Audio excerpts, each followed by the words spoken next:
Satyabama Institute of Science and Technology, Chennai and Sriperumbudur. Dindigul மாவட்டம் பழனி ஆண்டவர் கலைக்கல்லூரி வணிகவியல் பேராசிரியர் மாணவனை நாற்காலியால் தாக்கியது போன்ற வீடியோ வெளியாகி அதிர்ச்சியை ஏற்படுத்தியுள்ளது. அந்த காட்சிகளை தற்போது பார்க்கலாம்.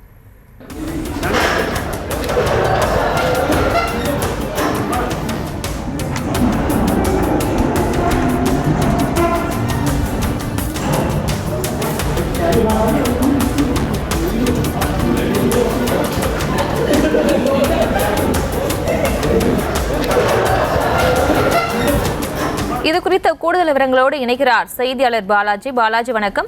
மாணவனை பேராசிரியர் நாற்காலியால் தாக்குவது போன்ற வீடியோ வெளியாக இருக்கு. இது குறித்து ஏதேனும் நடவடிக்கை எடுக்கப்பட்டிருக்கா? விவரங்கள். கண்டிப்பாக பிரியங்கா, பழனி கோவிலுக்குட்பட்ட கலைக்கல்லூரியில் மாணவர்கள் மீது நாற்காலி வைத்து அடிக்கும் இருசக்கர வாகனத்தை வகுப்பறையில் விட்டு வாகனத்தில் மாணவர்களை மோதுவது போல் மிரட்டி வரும் பேராசிரியர் வீடியோ சமூக வலைதளங்கள் பரவி அதிர்ச்சியை ஏற்படுத்தியுள்ளது. திண்டுக்கல் மாவட்டம் அறுபடை வீடுகளில் 3ஆம் படைவீடான பழனி தண்டாயுதபாணி சுவாமி கோவிலுக்குட்பட்ட அருள்மிகு பழனி ஆண்டவர் கலைக்கல்லூரியில் சுயநிதி பிரிவு வணிகவியல் பேராசிரியராக கௌதம் என்பவர் தொடர்ந்து 20 ஆண்டுகளாக பணிபுரிந்து வருகிறார். மாணவர்களை அமரும் நாற்காலியை கொண்டு தாக்கும் வீடியோ காட்சிகளும், மாணவர்களை வகுப்பறை விட்டு வெளியே ஓடும் காட்சிகளும், இருசக்கர வாகனத்தில் வகுப்பறைக்குள் வாகனத்தை செலுத்தி மாணவர்களை அச்சுறுத்துவது போல தொடர்ந்து ஆபாச பேச்சுக்களை பேசி வரும் பேராசிரியர் கௌதம் மீது துறை ரீதியான நடவடிக்கை எடுக்க வேண்டும் என மாணவர்கள் அதிகாரிகளிடம் மற்றும் பிரின்சிபலிடம் புகார் அளித்துள்ளனர். இது குறித்த மாணவர்களை தாக்கும் வீடியோ தற்போது சமூக வலைதளங்கள் பரவி அதிர்ச்சியை ஏற்படுத்தியுள்ளது.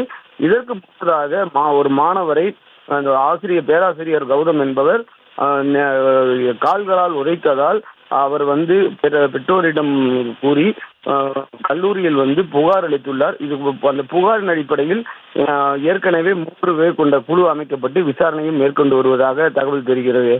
பிரியங்கா, விவரங்களுக்கு நன்றி Balaji. Satyabama Institute of Science and Technology, Chennai and Sriperumbudur.